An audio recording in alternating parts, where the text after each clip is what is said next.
But this bill, I mean, even if we as independent organisations were able to get ourselves exemptions, it effectively ends the concept of the free press in this country while simultaneously robbing the Australian people of their right to freedom of political communication. Does this bill threaten the entire premise upon which this country is based, which is to be a free and open society?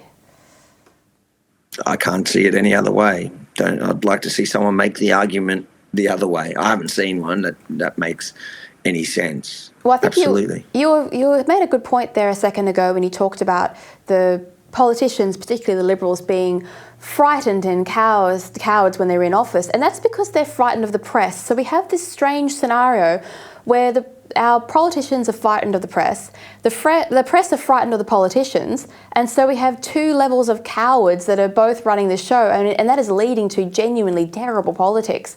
Is that why they're so frightened of independent press like you, because you're not actually afraid of either the media or the politicians?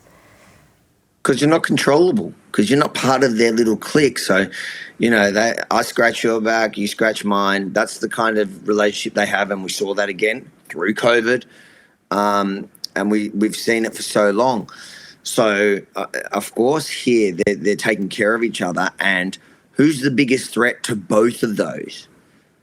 Well, us and freedom of speech. Anyone who's willing to call them out. Now, so the idea of freedom of speech is a threat to them, so that's why they're going after that and getting every individual person who calls them out, target them, silence them, remove their platform. And then us, as in we're doing that, but we just have larger platforms to do it with.